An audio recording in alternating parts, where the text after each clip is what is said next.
All right. Welcome back to the channel. We are about a week and 9 days out from the Deontay Wilder Tyson Fury fight. And Deontay Wilder, of course, is doing a lot of interviews. So he talks about something that happened prior to the last fight and said that he was only 50% going into the last fight. And some people are calling it excuses.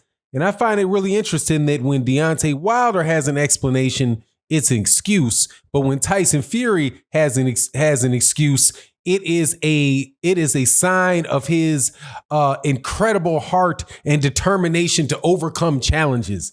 The hypocrisy is ripe. Let's talk about that in this video.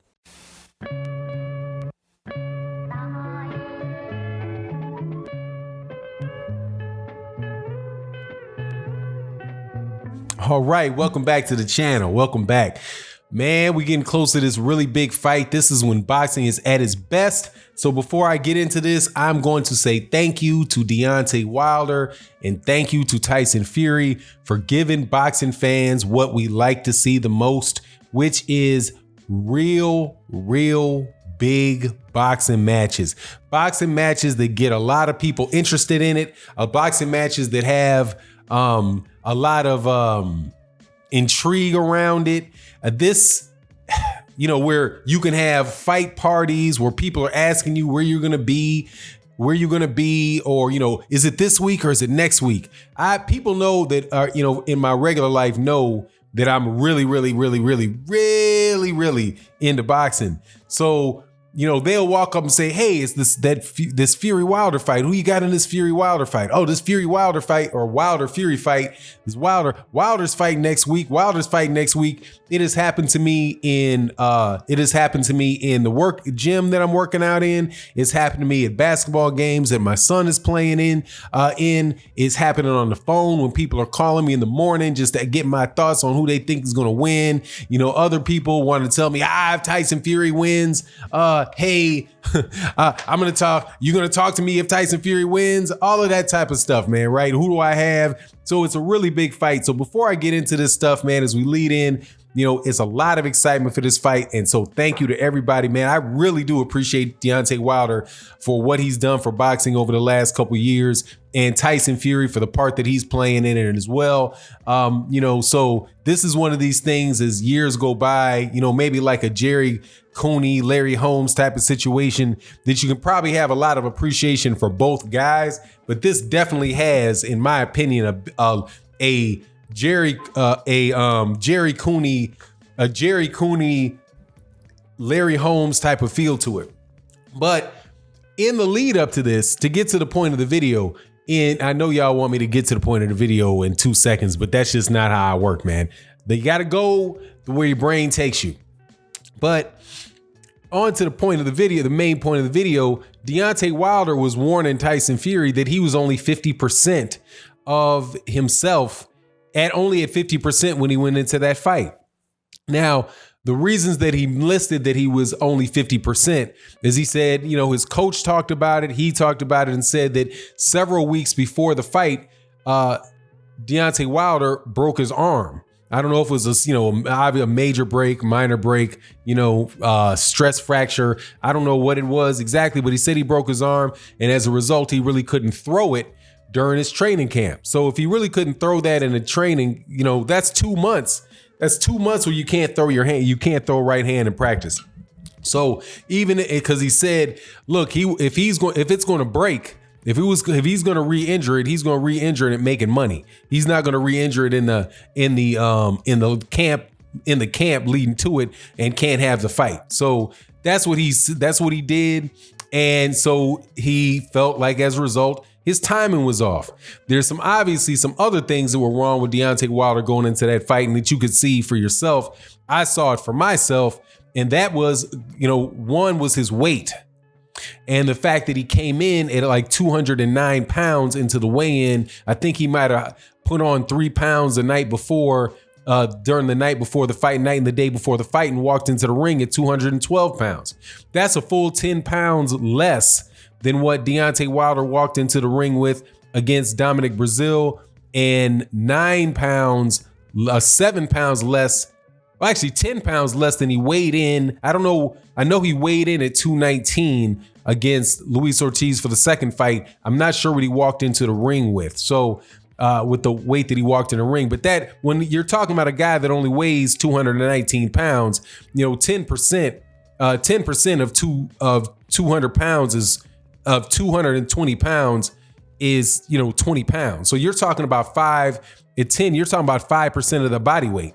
That's a significant amount of body weight not to have on you. So, and then you could clearly see as he was heavier for the last 2 fights, he looked stronger in the ring. He looked bigger in the ring, and, he looked a lot better in the ring.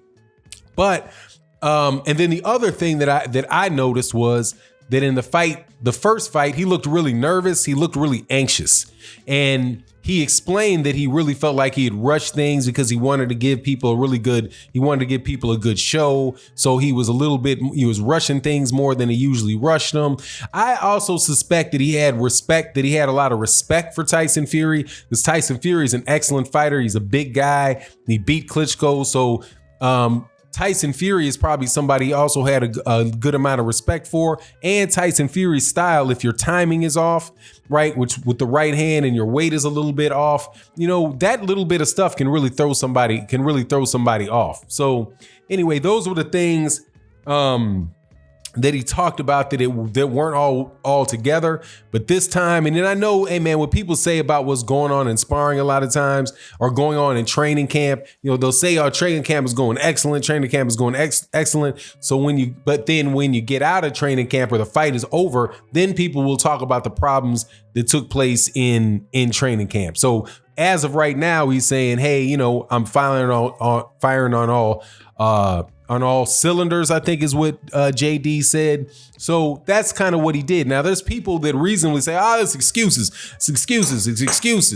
right? Who cares? Everybody's got problems, right?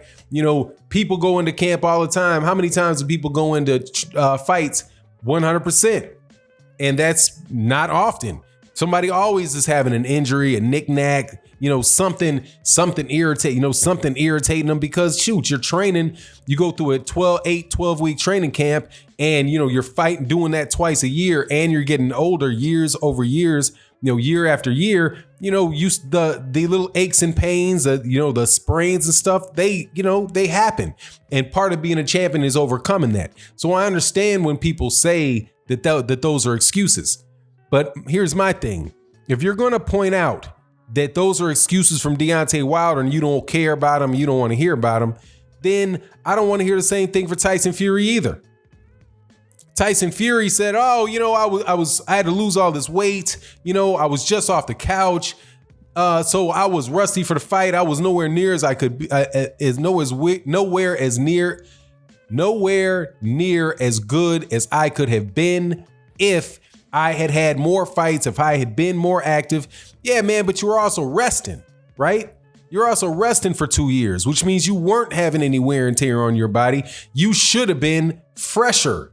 Now, the fact that you were gigantically fat is one thing, but as far as like the amount of pain and the pain that you experienced in training, or whatever injuries that you had, leading into the Vladimir Klitschko fight and the fights before that, you had 2 years to let all those things all healed up after 2 years. It wasn't like you were out mountain climbing, and you weren't sparring, you weren't moving around, so to a certain extent you were avoiding injuries. But on the idea that you weren't fresh, the dude had 2 fights.